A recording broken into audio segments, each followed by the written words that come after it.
ঝিলের জলে সন্ধ্যের ডুবতে থাকা সূর্যের আলো এসে পড়ছে। সময়টা বর্ষার শুরু। আকাশে কালবৈশাখীর মেঘের ঘনঘটা। একটা হালকা মন্থর বাতাস বয়ে যাচ্ছে একভাবে। লম্বা একশেড়ে তালগাছগুলোর মাথা তুলছে। হাওয়ায় শুকনো পাতার ঘূর্ণি থেকে থেকে এদিক ওদিক উড়ে যাচ্ছে। অজানা মায়াবী পরিবেশের সৃষ্টি হয়েছে বর্ষা নামার আগে। ঝিলের পাড়ে একটা আধঝাঁকড়া গাছ। পাতা খুব বেশি না থাকায় তার কাণ্ডটাই সর্বস্ব। গাছখানার ঠিক নিচেই একটা কাঠের তৈরি মাচা।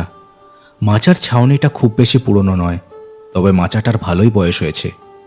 মাচার উপর একটা জ্বলন্ত লণ্ঠনকে ঘিরে বসে আছে চারজন।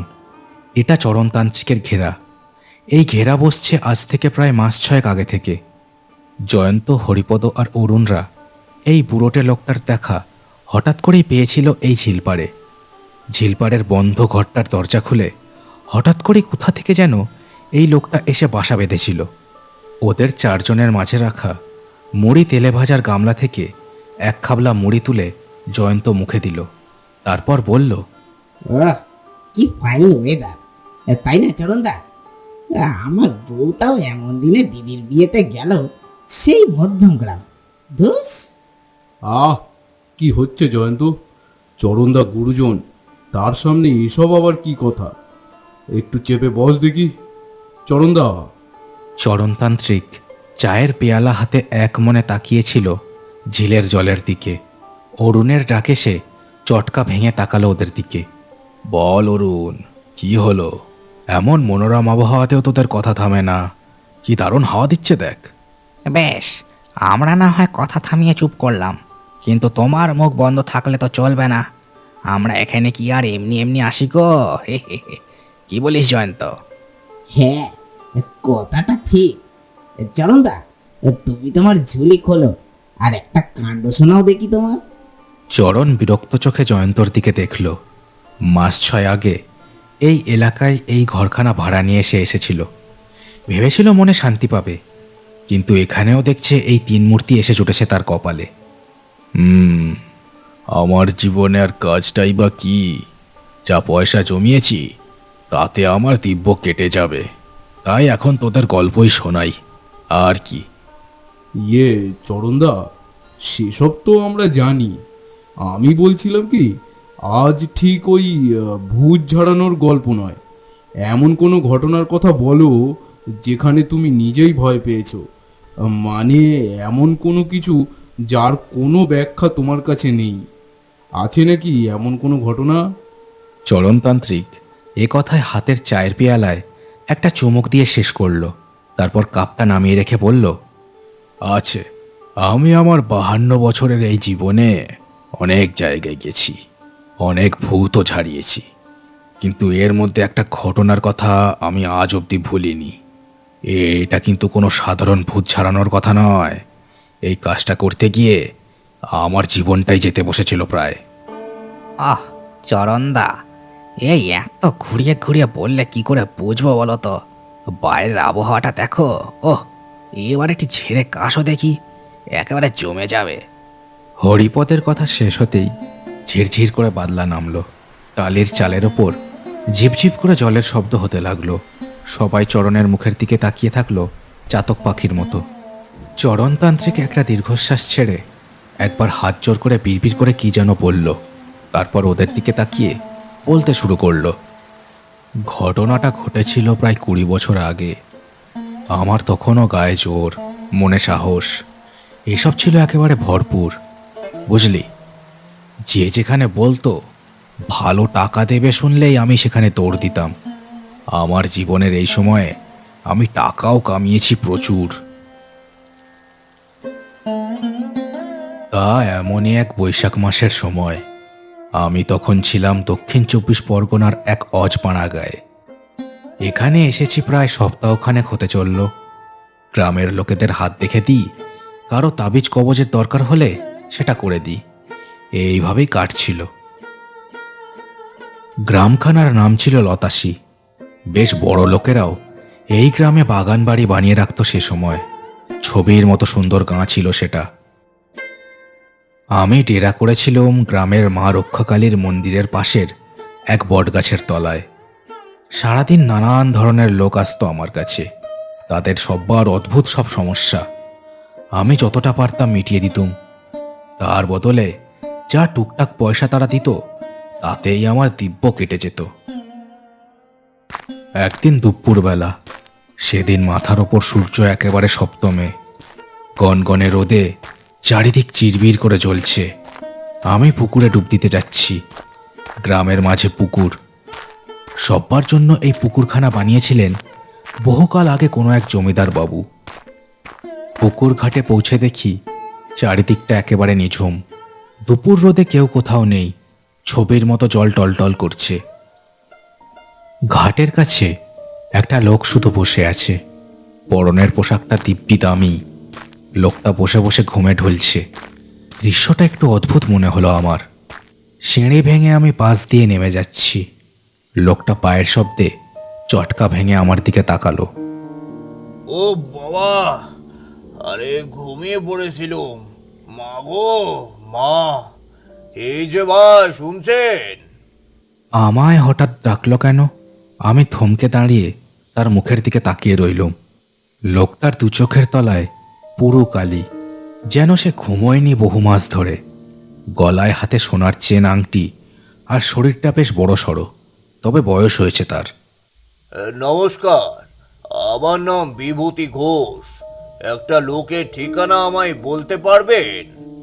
বলুন কার ঠিকানা, দেখি আমি চিনি কি না। আসলে আমিও তো সবেমাত্র 1 সপ্তাহ হলো এখানে এসেছি।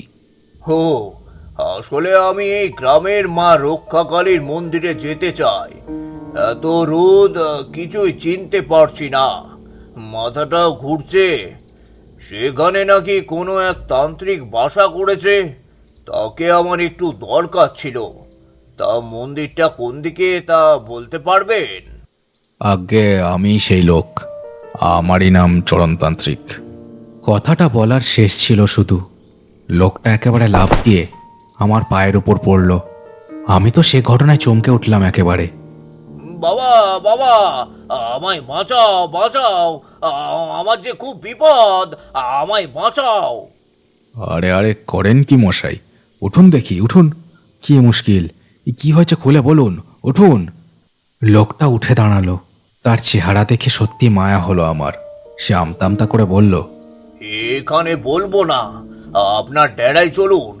এখানে এখানে আমার ভয় করছে। লোকটার এমন কাতর অবস্থা দেখে তার মুখ থেকে সব কথা শোনার জন্য আমার আর তর সইছিল না। ততক্ষণাৎ তাকে নিয়ে ফিরে এলাম আমার মন্দিরের পাশের ডেরায়। আমার এক চালের নিচে বসে লোকটা আগে বেশ খানিকটা জল খেলো। তারপর একবার চারিদিকে দেখে চাপার স্বরে বলতে শুরু করলো, আমার নাম তো আগেই বলেছি, বিভূতি ঘোষ। আমার বাড়ি হলো গিয়ে এই লতাশি গ্রামের শেষ মাথায় একটা বিশাল ঘাস ময়দান আছে, তার এক পাশে। আমার পিতৃপুরুষেরা কলকাতার কাপড় ব্যবসায়ী ছিল, কিন্তু আমি কিছুই ধরে রাখতে পারিনি। তাই বাধ্য হয়ে যা বাকি ছিল সব বেচে দিয়ে আমি আমাদের এই এখানকার বাগান বাড়িটায় এসে উঠেছি। বুঝলুম। তা আপনার কি বিপদ সেটা যদি চটজলদি বলেন আর কি, আমি কবচ করে দিতে পারি। না তান্ত্রিক, আমার কবজে চলবে না, তোমায় আমার সাথে যেতে হবে। তাই তুমি করে বলছি, হে বুড়ো মানুষ, তাকে বাঁচাও। আচ্ছা, সে না হয় হলো, কিন্তু আপনার বিপদটা কি সেটাই তো বুঝলাম না। বিভূতিবাবু একবার ভয়ে ভয়ে চারিদিকে দেখে নিলেন। দুপুরের রোদ তখন নেমে আসছে ধীরে ধীরে। আমার প্রাণের ভয় আছে তান্ত্রিক। আমায় কেউ প্রাণে মেরে ফেলতে চায়। যে আবার জীবন নিতে চায়, সে সে এই পৃথিবীর কেউ না। এর বেশি কিছু আমি আর বলতে পারবো না। তোমাকে আমার সাথে যেতে হবে। না করো না, আমার জীবন এখন তোমার হাতে। আচ্ছা বেশ, রোদটা না হয় একটু পড়ুক। একটা গরুর গাড়ির ব্যবস্থাও তো করতে হবে আবার। আর নাওয়া খাওয়াটা সেরে নি, তারপর না হয় যাব।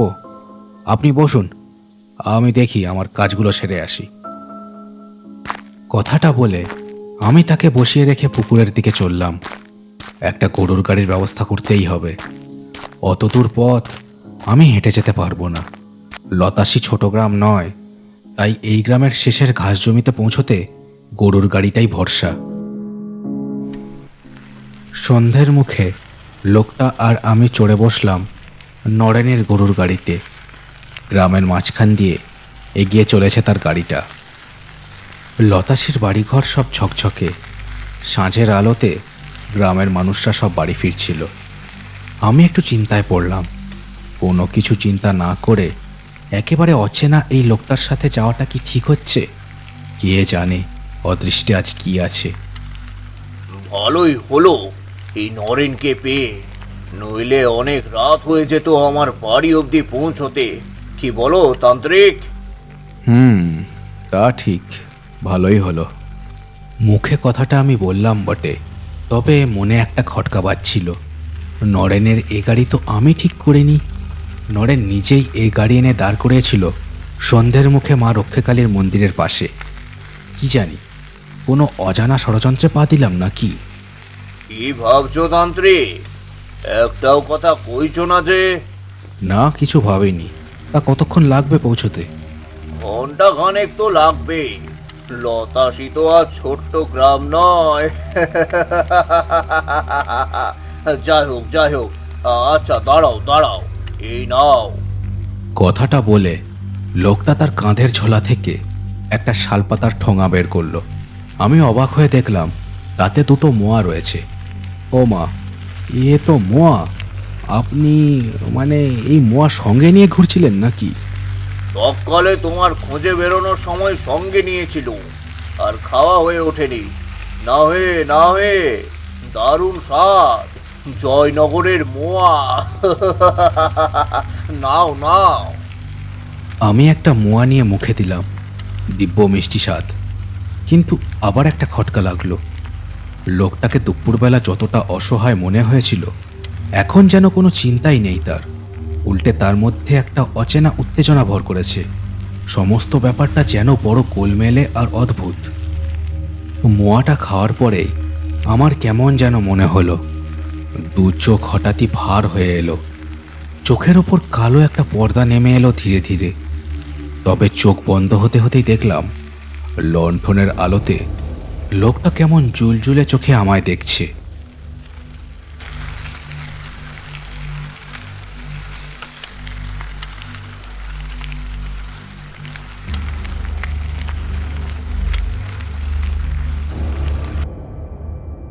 যখন চোখ খুললাম, কেমন যেন একটা অদ্ভুত অস্বস্তি হলো।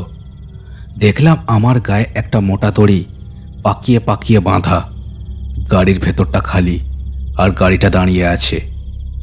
আমি মুখ বাড়িয়ে বাইরে তাকালাম অতি কষ্টে। গরুর গাড়িটা দাঁড়িয়ে আছে একটা ঘাসের ময়দানের মাঝে। চারিদিকে সবুজ ঘাস, ঠাঁই দাঁড়িয়ে একভাবে।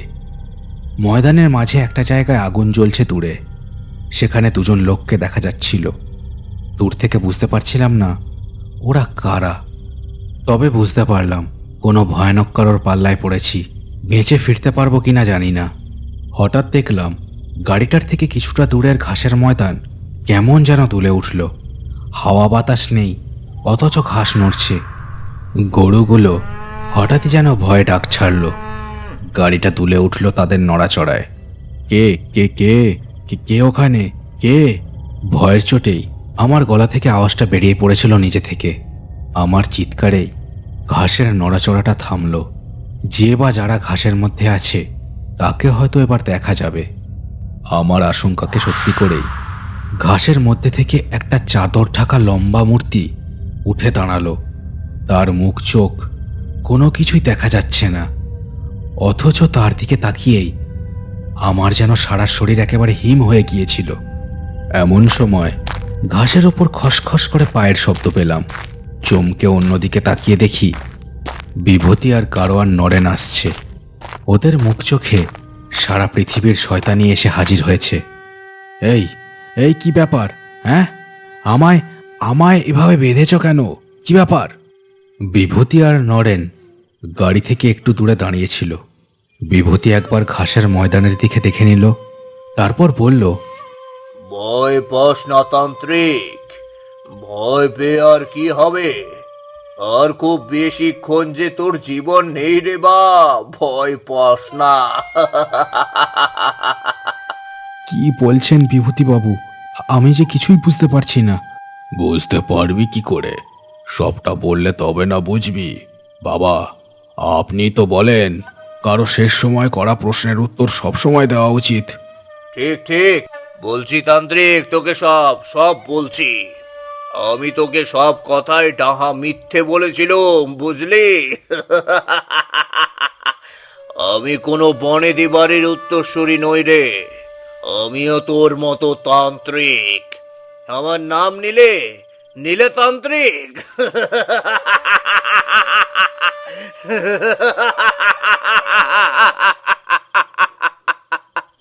কি বলছো তোমরা?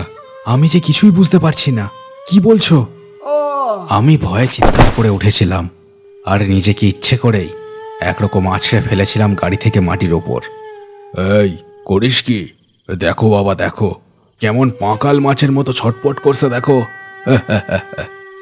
ও কিছু না, ভয় পেয়েছে তো, তাই কি করবে বুঝতে পারছে না।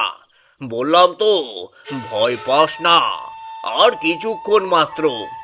এই নরেন, যা, ওকে তুলে আগুনের কাছে নিয়ে যা। গাড়োয়ান নরেন এগিয়ে এসে জমদূতের মতো আমায় তুলে ধরলো। তারপর টানতে টানতে নিয়ে গেল ঘাসের ময়দানের মাঝখানে জ্বলতে থাকা আগুনের কাছে। মাটিতে ঠিক কাটা কলা গাছের মতোই পড়েছিলাম আমি। আগুনের সামনে ওদের দুজনকে দেখে মনে হচ্ছিল সাক্ষাৎ নরকের দূত। দেখুন, আমায় ছেড়ে দিন। আমি গ্রামের কাউকে কিচ্ছু বলবো না। আমায় ছেড়ে দিন। না না না না, তোকে ছাড়লে চলবে না তান্ত্রিক। চারিদিকে একবার ভালো করে চেয়ে দেখ, কোথায় এনে ফেলেছি তোকে, দেখ।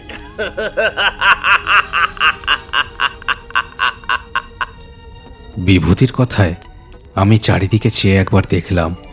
আগুন দিয়ে আলোকিত করা জায়গাটায় পড়ে আছে বেশ কিছু নরকরটি, হাড়ের অংশ আর ছেঁড়া জামা কাপড়ের টুকরো। এসব কি? তোমরা কারা? কি করতে চাও আমার সাথে?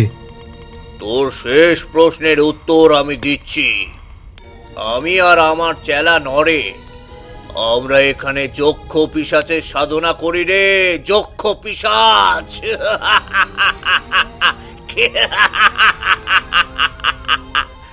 যক্ষ পিশাচের মূল খাদ্যই হলো তান্ত্রিক বা সাধকের জীবনী শক্তি। তাই তো আমরা বিভিন্ন গ্রামে ঘুরে ঘুরে তোর মতো তন্ত্র জানা লোকদের খুঁজে বের করে এখানে আমরা আনি আর পিশাচের কাছে সঁপে দিই। যাই হোক, অনেক কথা হলো, এবার মর।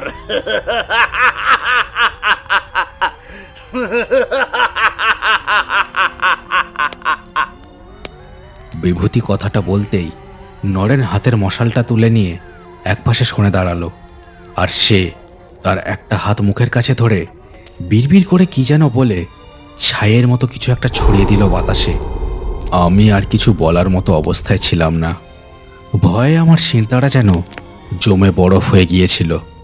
হঠাৎ দেখলাম আবার আগুনের ছটা যেখানে পৌঁছায়নি সেখানকার ঘাস জমি তীর করে নড়ছে। কয়েক মুহূর্তের মধ্যেই দেখলাম বাতাসে ভেসে ভেসে একটা কালো মূর্তি বেরিয়ে এলো। বাতাসে ভাসা দেহটার শরীর যেন কালো ধোঁয়ায় তৈরি। ঠিক যেন একটা বিশাল ধোঁয়ার চাদর কেউ কালো আঁধারের শরীরটায় পেঁচিয়ে দিয়েছে। সে আসতেই বাতাস একেবারে শীতকালের মতো কনকনে ঠান্ডা হয়ে উঠল।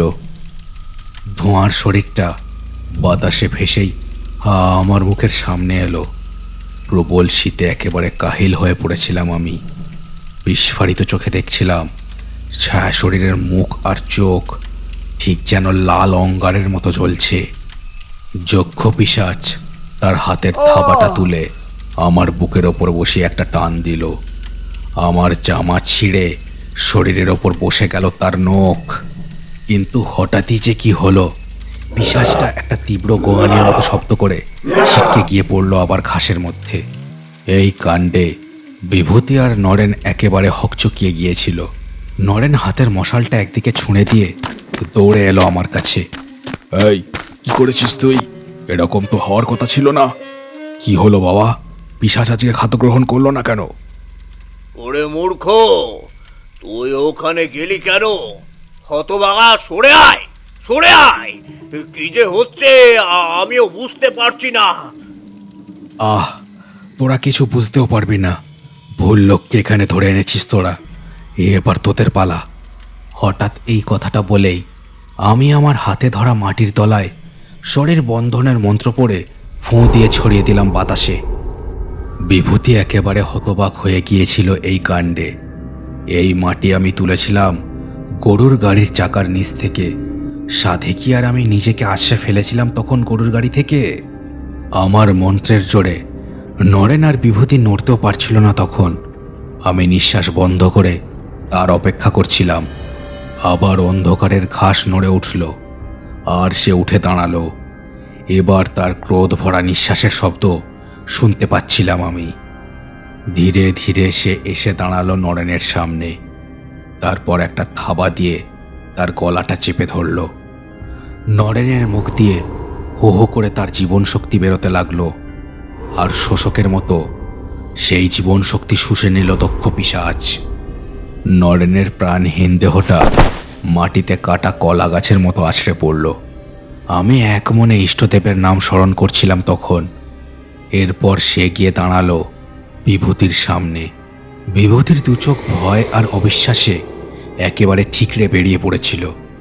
বিভূতির মুখটাও এক হাতে চেপে ধরে তার গলা দিয়ে বেরোনো প্রাণ শক্তির শেষ নির্যাসটা ধোঁয়ার মতো টেনে নিল যক্ষ পিশাচ। কয়েক মুহূর্তেই বিভূতির দেহটা মাটিতে পড়ল ধপ করে। পিশাচটা একদৃষ্টে আমার দিকে দেখছিল, কিন্তু কোনোভাবেই সে আমার দিকে এগোতে পারছিল না। কয়েক মুহূর্ত এভাবেই কাটল। তারপর পিশাচটা আবার বাতাসে ভেসেই আশ্রয় নিল ঘন ঘাস বনের আঁধারের মধ্যে। এরপর অতি কষ্টে আমি পড়ে থাকা মশালটা কুড়িয়ে পায়ে হেঁটেই ফিরে এসেছিলাম লতাশি গ্রামে। তারপর অবশ্য দিনের বেলায় আবার গেছিলাম সেখানে। সব দেহগুলো সৎকার করাটাও দরকার ছিল।